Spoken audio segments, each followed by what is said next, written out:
pinapatawan nila ng 12-day suspension ang programang It's Showtime. Ang mga ginawang aksyon ni Vice Ganda at ni Ayon Perez ay hindi naaangko para sa mga bata. Hindi mo yan ihihingi ng tawad dahil maaaring tayo ay nalilibang na ng husto, kumbaga nasa comfort zone na. Ayan, Alden Richard at Julia Montes movie na kung inaabangan na. At maaaring pressure ito kay Alden Richard. Kung sino ang gusto mo, doon ka. Ganun lang kasimple. Hindi mo kailangang ikumpara ang isa laban sa isa. Choose EAT sa TV5 versus Eat Bulaga sa GMA7.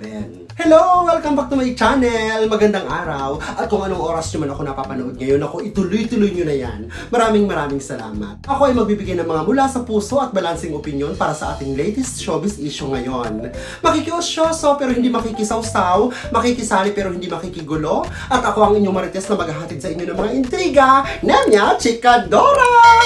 At eto ang latest. Naku, madami-dami ito Ayan po, kumpirmado, naglabas na po ng verdict ang MTRCB kung saan pinapatawan nila ng 12-day suspension ang programang It's Showtime.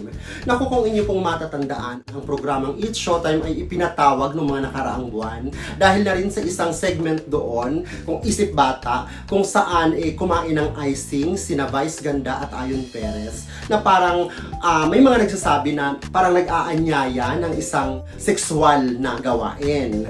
Na tamang ang mga may edad lamang ang nakakaalam. So para sa iba, ang mga ginawang aksyon ni Vice Ganda at ni Ayon Perez ay hindi naaangko para sa mga bata.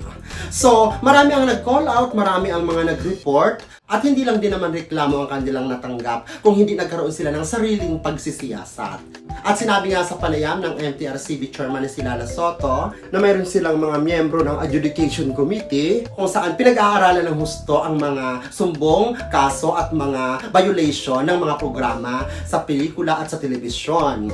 So ayan, pagkalipas nga ng ilang buwan, naglabas na sila ng desisyon at alam naman natin ito ay pinag-aaralan ng husto, siniyasat, inimbestigahan, talagang inusisa para makapagbigay sila ng patas na desisyon para sa taong bayan at para na rin sa Showtime. At matatanda ang kinumpirma rin ng MTRCB Chairman Lala Soto na marami na talagang violation ang Showtime. At ito ay isang malaking kalampag, aral, hindi lamang sa programang It's Showtime, kundi sa lahat ng mga show na sinasala ng MTRCB. Diba? Mapelikula man yan o sa telebisyon.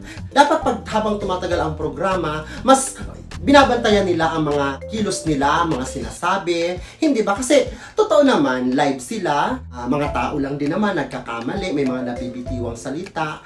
Pero sabi ko nga, kapag ang mga naging kilos mo ay para sa'yo ay hindi naman masama, para sa'yo ay normal lang, para sa'yo ay hindi naman nakasira ng ibang tao, hindi mo yan ihihingi ng tawad hanggat hindi pinapansin ng mamamayan.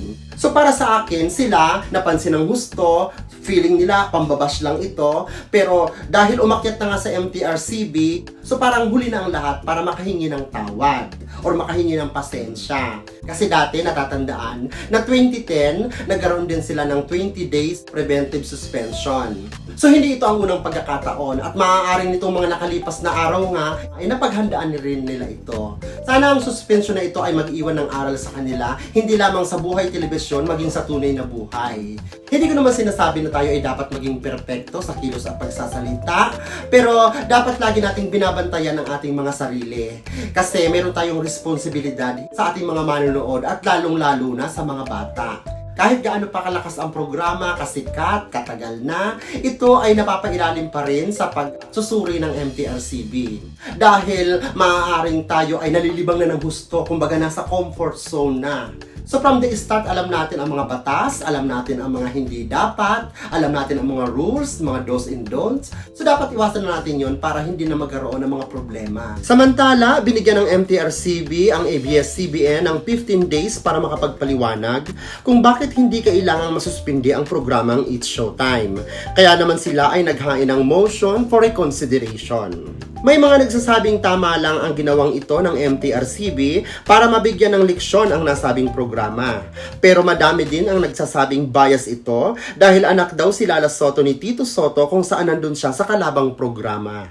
At kung hindi naman daw sila mapagbibigyan at tuluyan itong masususpinde, nakahanda daw ang programa na palitan ang titulo nito kagaya ng Magpasikat toong 2010.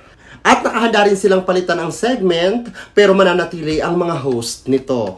Pero dapat laging tatandaan na ang programang inilalabas sa telebisyon hindi lang pagpapasaya, pagbibigay ng pag-asa at pag-i-entertain sa mga tao, kundi kapupulutan ito ng aral ng mga tao at maging kabataan. Diba? At eto pa! Ayan, Alden Richard at Julia Montes movie, naku, inaabangan na. Naku, inilabas na nga ang teaser ng kanilang pelikula na kung saan ay may matinding konfrontasyon sina Alden Richard at Julia Montes. Naku, napakaganda ng eksena kasi parang normal lang para sa isang magkasintahan na nag-aaway.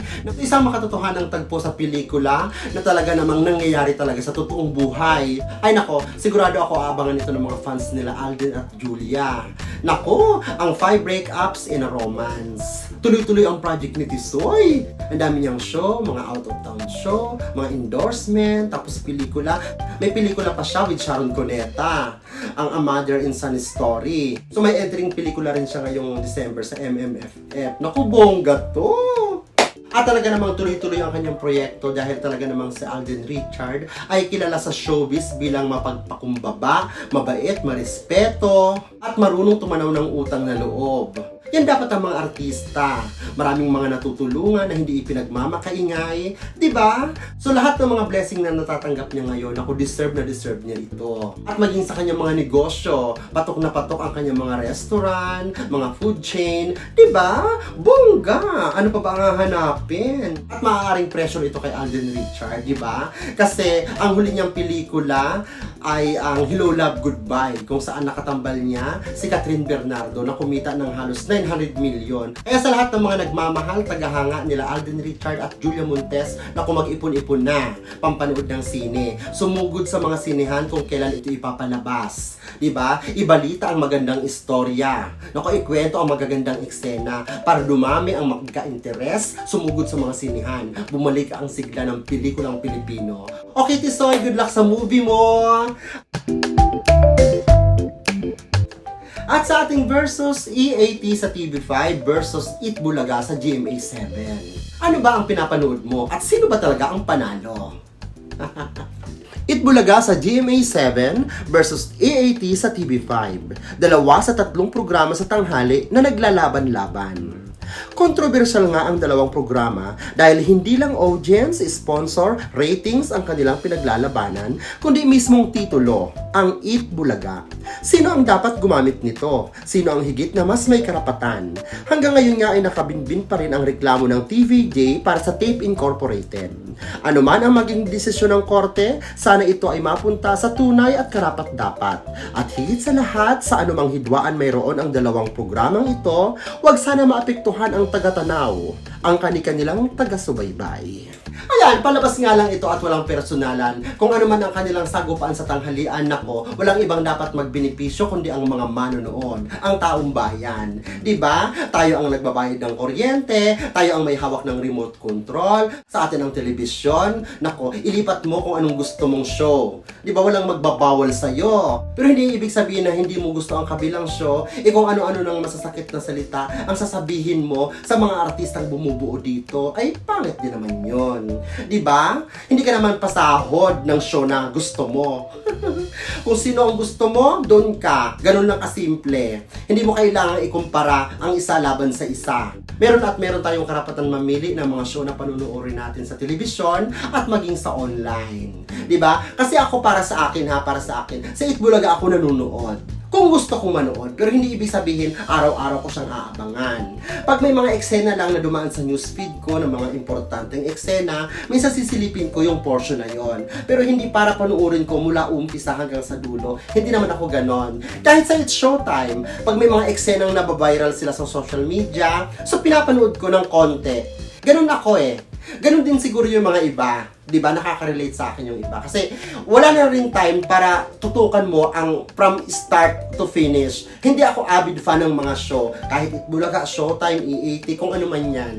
So, ako yun ha. Pero hindi ibig sabihin na magkukomento na ako ng hindi magaganda sa kabila dahil hindi ko gusto. Or pupurihin ko ng gusto yung isa dahil gusto ko. Wala nang ganon.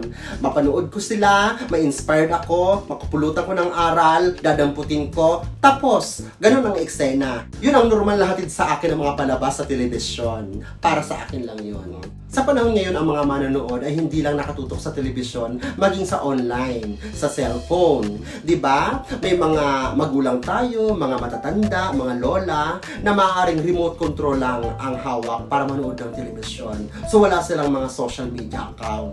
So doon sila nakatutok. Kaya kung ano man ang labanan ng ratings, nako, hindi na importante yon. Basta kumita ang show, yun na yun. Di ba? Sana kung ano man ang mga sagupaan, ilang show man ang mga naglalaban-laban, ang bawat palabas na nakakarating sa mga tahanan, naku, dapat mag-iwan ng inspirasyon, maghatid ng saya, magdala ng magandang balita, makapagbigay ng tulong, makapagbigay ng tamang impormasyon sa mga manonood. Hindi lang sa telebisyon, maging sa online world. Di ba? Ay nako, ayan lang po, maraming salamat. At kung kayo po ay may mga opinion, suggestion, i-comment down below. At palagihang lambing sa mga tagapanood sa akin. Nako, kung hindi pa kayo nagsusubscribe, mag-subscribe na kayo. Libre lang. At hit the bell button para updated kayo sa mga chismaks at ganap ng inyong all-around kasama at kachika, Nemya Chikadora!